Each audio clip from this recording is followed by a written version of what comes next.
Hello and welcome back to my Warrior Cats Into the Wild Paintify series, where I read the book and illustrate the chapters.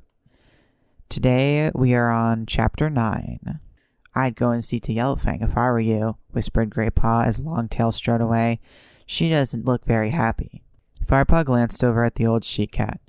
She was still lying beside the high rock. Greypaw was right, she was glaring at him. "Well, here goes," he mewed. "Wish me luck." "You'll need the whole Star Clan on your side for this one," answered Greypaw. "Call out if you need a hand. If she looks like she's gonna have you, I'll sneak up behind her and whack her on the head with a stiff rabbit." Firepaw purred with amusement and trotted off toward Yellowfang. His cheerfulness quickly evaporated as he neared the injured queen. The old cat was clearly in a terrible mood. She hissed a warning and showed her teeth. "Stop right there, kitty pet." Firepaw sighed. It seemed he was in for a fight. He was still hungry and beginning to feel tired. He longed to curl up in his nest for an afternoon nap. The last thing he wanted was to argue with this pitiful clump of fur and teeth.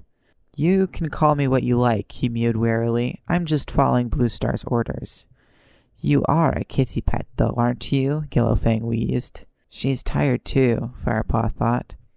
There was less fire in her voice, although her spite was as strong as ever. "I used to live with two legs when I was a kitten," Firepaw replied calmly. "Your mother a kitty pet? Your father a kitty pet?" "Yes, they were." Firepaw looked down at the ground, feeling resentment burn inside him. It was bad enough that members of his own clan still viewed him as an outsider. He certainly didn't have to answer to this foul-tempered prisoner. Yellowfang seemed to take his silence as an invitation to go on. "Kitty pet blood is not the same as warrior blood. Why don't you run home to your two legs now instead of looking after me? It's humiliating, being fussed over by a low-born cat like you." Firepaw's patience ran out. He snarled. "You'd still feel humiliated if I were Warrior Barn. You'd feel ashamed whether I was a precious she-cat from your own clan or a wretched two-leg that had picked you off the ground." He lashed his tail from side to side. "It's the fact that you need to rely on any cat that you find so humiliating." Yellowfang stared at him, her orange eyes very wide. Firepaw carried on fiercely. "You're just going to have to get used to being cared for until you are well enough to look after yourself, you spiteful old bone bag." He stopped as Yellowfang began to make a low, harsh wheezing sound. Alarmed, Firepaw took a step towards her. The she-cat was trembling all over and her eyes had narrowed into tiny slits. Was she having some kind of fit? "Look, I didn't mean," he began, before he suddenly realized that she was laughing. "Mrah-ha-ha," she mewed, a purr rumbling up from deep inside her chest. Firepaw didn't know what to do. "You have spirits, kitty pet," Yellowfang croaked, stopping at last. "Now, I'm tired and my leg hurts. I need sleep and something to put on this wound. Go find that pretty little medicine cat of yours and ask her for some herbs. I think you'll find a goldenrod poultice would help. And while you're at it, I wouldn't mind a few poppy seeds to chew on. The pain is killing me." Stunned by her change of mood, Firepaw turned quickly and sprinted towards Spotted Leaf's den. He had never been in this part of the camp before. With his ears pricked, he padded through a cool green tunnel of ferns that led into a small grassy clearing. A tall rock stood at one side, split down the middle by a crack wide enough for a cat to make its den inside. Out of this opening trotted Spotted Leaf. As usual, she looked bright-eyed and friendly, her dappled coat gleaming with 100 shades of amber and brown. Firepaw shyly mewed a greeting and reeled off Yellowfang's list of herbs and seeds. "I've got most of those in my den," replied Spotted Leaf. "I'll fetch some marigold leaves, too. If she dresses her wound with that, it'll keep off any infection. Wait here." "Thanks," Firepaw mewed as the medicine cat disappeared back into her den. He strained his eyes trying to catch a glimpse of her inside, but the den was too dark to see anything. He could only hear the sound of rustling and the smell of the heady scents of unfamiliar herbs. Spotted Leaf emerged from the gloom and dropped a bundle folded in leaves by Firepaw's feet. "Tell Yellowfang to go easy on the poppy seeds. I don't want her to deaden the pain entirely. A little pain can be useful, as it will help me judge how well she's healing." Firepaw nodded and picked up the herbs with his teeth. "Thanks, Spotted Leaf," he mewed through the mouthful of leaves and then headed back through the fern tunnel into the main clearing. Tigerclaw was sitting outside the warrior's den watching him closely. As Firepaw trotted over to Yellowfang, carrying the herbs, he could feel the amber-eyed stare burning the fur on the back of his neck. He turned his head and looked at Tiger Claw curiously. The warrior narrowed his eyes and looked away. Firepaw dropped the bundle beside Yellowfang. "Good," she meowed. "Now, before you leave me in peace, find me something to eat. I'm starving." The sun had risen 3 times since Yellowfang had entered the camp. Firepaw woke early and nudged Greypaw, who was still asleep beside him, his nose tucked under his thick tail. "Wake up," Firepaw mewed, "or you'll be late for training." Greypaw lifted his head sleepily and growled in reluctant agreement. Firepaw prodded Ravenpaw. The black cat opened his eyes immediately and leapt to his feet. "What is it?" he mewed, looking around wildly. "Calm down, Ravenpaw. It's time for training soon," Firepaw soothed. Dustpaw and Sandpaw began to stir too, their mossy nests on the far side of the den. Firepaw stood up and pushed his way out of the ferns. The morning was warm. Firepaw could see a deep blue sky through the leaves and branches that overhung the camp. Today, however, a heavy dew glistened on the fern fronds and sparkled on the grass.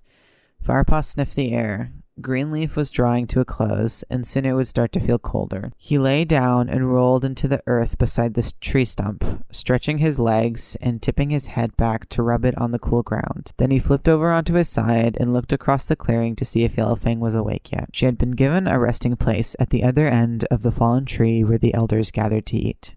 Her nest lay tucked against its mossy trunk, out of hearing of the elders, but in full view of the warrior's den across the clearing.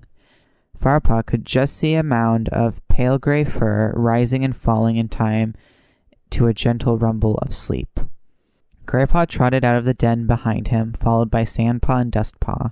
Ravenpaw appeared last with a nervous glance around the clearing before he emerged fully into the open. "Another day looking at that mangy old flea bag, eh, Firepaw?" mewed Dustpaw. "I bet you wish you were out training with us." Firepaw sat up and shook the dust from his fur. He wasn't going to let himself get annoyed by Dustpaw's taunts. "Don't worry, Firepaw," murmured Greypaw. "Bluestar will have you back in training before long." "Perhaps she thinks a kitty pet is better off staying in camp tending to the sick," mewed Sandpaw rudely, tossing her sleek ginger head and throwing him a scornful look. Firepaw decided to ignore her barbed comments. "What is Whitestorm teaching you today, Sandpaw?" he mewed. "We're doing battle training today. He is going to teach me how a real warrior fights," Sandpaw replied proudly. "Lionheart's taken me to the great sycamore," mewed Greypaw, "to practice my climbing. I'd best go. He'll be waiting." "I'll come with you to the top of the ravine," mewed Firepaw. "I have to catch breakfast for Yellowfang." "Coming, Ravenpaw? Tiger Claw must have something planned for you." Ravenpaw sighed and nodded, then followed Greypaw and Firepaw as they trotted out of camp. Even though his injury was completely healed, he still seemed to have little enthusiasm for warrior training. "Here," mewed Firepaw. He dropped a large mouse and a finch onto the ground beside Yellowfang. "About time," she growled.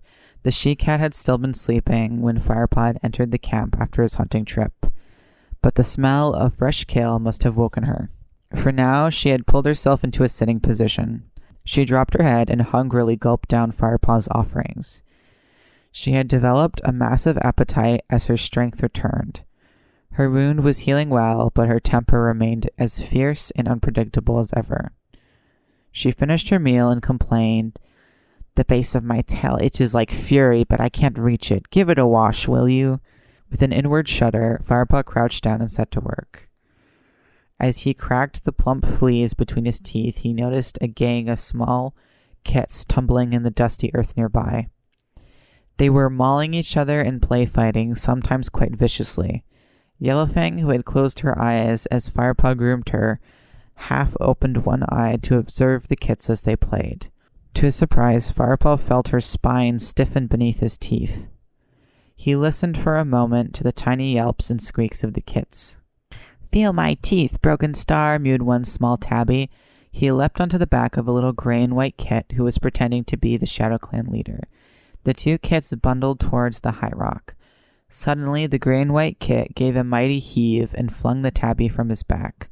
With a startled squeak, the little tabby cannoned into Yellowfang's side. Instantly, the old she-cat leapt to her feet, fur on end, spitting violently. "Stay away from me, you scrap of fur," she hissed. The tabby kit took one look at the furious cat, turned tail, and ran. He hid himself behind a tabby queen who was staring fiercely across the clearing at Yellowfang. The gray and white kit froze where he stood.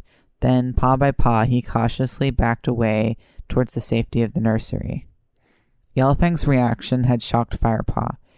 He thought he'd seen her at her most vicious when they fought at their first meeting, but her eyes burned with a new rage now. I think the kits are finding it hard being confined to camp, he mewed cautiously. They're getting restless. I don't care how restless they are, growled Yellowfang. Just keep them away from me. Don't you like kits? Firepaw asked, curious in spite of himself. Did you ever have kits of your own? Don't you know medicine cats don't have kits, hissed Yellowfang furiously. But I heard you were a warrior before that, Firepaw ventured. I have no kits, Yellowfang spat. She snatched her tail away from him and sat up. Anyway, her voice suddenly lowered, and she sounded almost wistful. Accidents seem to happen to kits when I'm around them. Her orange eyes clouded with emotion. She laid her chin flat on her forepaws and stared ahead. Firepaw watched her shoulders sink as she released a long, silent sigh. Firepaw looked at her curiously. What could she mean? Was the old she-cat being serious? It was hard to tell. Yellowfang seemed to swing from mood to mood so quickly. He shrugged to himself and went on with the grooming. There are a couple ticks I couldn't pull out, he told her when he had finished. I should hope you didn't even try, you idiot, snapped Yellowfang. I don't want any tick heads embedded in my rear, thank you very much. Ask Spotted Leaf for a little mouse bile to rub on them. A splash of that in their breathing holes, and they'll soon loosen their grip. I'll get some now, Firepaw offered. He was glad of a chance to get away from the grumpy cat for a while, and it was certainly no hardship to go and see Spotted Leaf again. He walked toward the fern tunnel. Cats crossed the clearing around him, carrying sticks and twigs in their teeth. While he had been grooming Yellowfang, the camp had grown active. It had been like this every day since Bluestar had announced WindClan's disappearance. The queens were weaving twigs and leaves into a dense green wall around the sides of the nursery, making sure that the narrow entrance was the only way in and out of the bramble patch. Other cats were working at the edges of the camp, filling in any spaces in the thick undergrowth. Even the elders were busy, scraping out a hole in the ground. Warriors filed steadily past, piling pieces of fresh kill beside them, ready to be stored inside the newly dug hole. There was an air of quiet concentration, a determination to make the clan as secure and well-supplied as possible. If ShadowClan made a move on their territory, ThunderClan would shelter inside the camp. They would not let themselves be driven from their hunting grounds as easily as WindClan had been.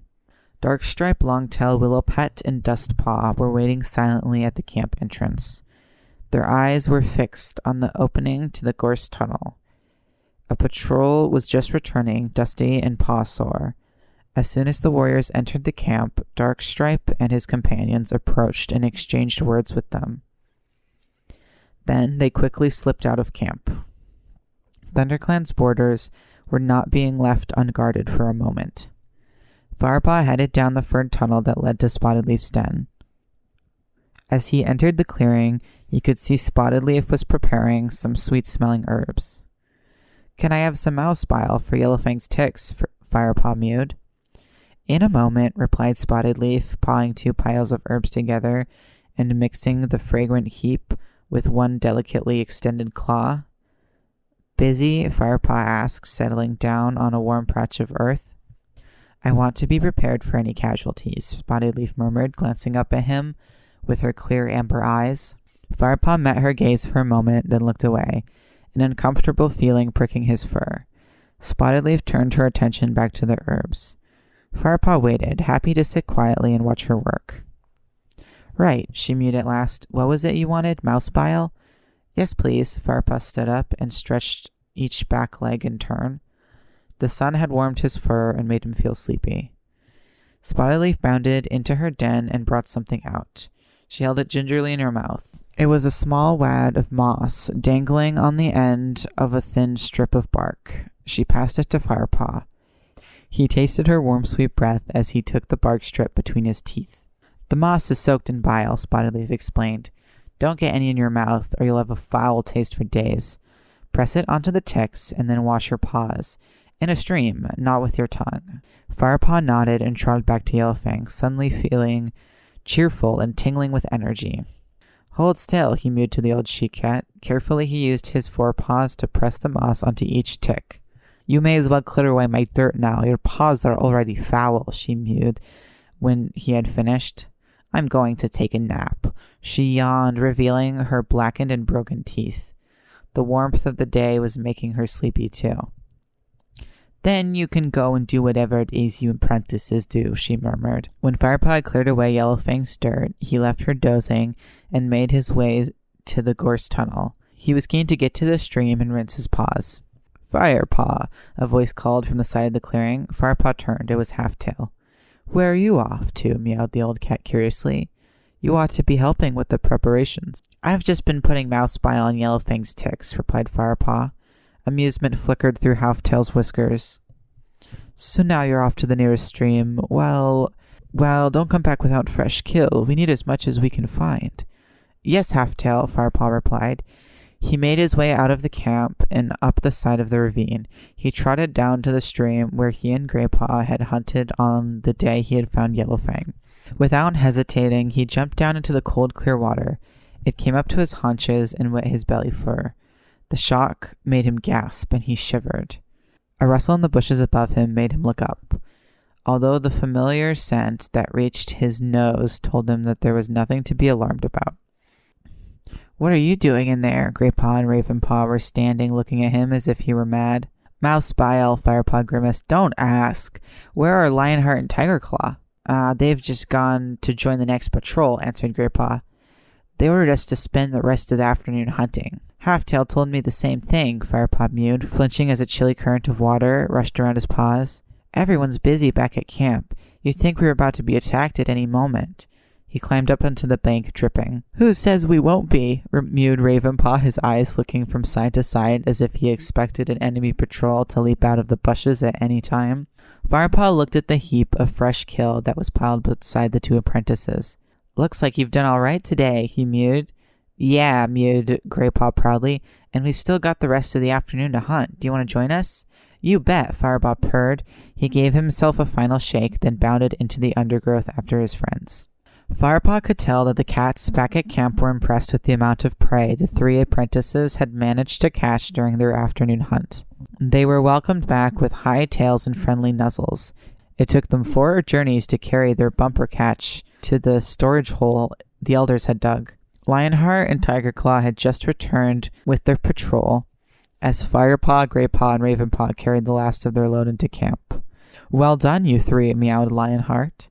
I hear you've been busy. The store is almost full. You might as well add that last lot to the pile of fresh kill for tonight, and take some of it back to your den with you. You deserve a feast. The 3 apprentices flicked their tails with delight. I hope you've not been neglecting Yellowfang with all this hunting, Firepaw, Tigerclaw growled warningly. Firepaw shook his head impatiently, eager to get away. He was starving. He had obeyed the warrior code this time and not eaten a morsel while he was hunting for the clan, nor had Greypaw or Ravenpaw. They trotted away and dropped the last of their catch onto the fresh kill that already lay at the center of the clearing. Then each of them took a piece and carried it back to their tree stump. The den was empty. Where are Dustpaw and Sandpaw? Asked Ravenpaw. They must still be on patrol. Good, meowed Greypaw. Peace and quiet. They ate their fill and lay back to wash. The cool evening air was welcome after the heat of the day. Hey, guess what? Mewed Greypaw suddenly. Ravenpaw managed to squeeze a compliment out of old Tigerclaw this morning. Really? Firepaw gasped. What on earth did you do to please Tigerclaw? Fly? Well, Ravenpaw began shyly looking at his paws.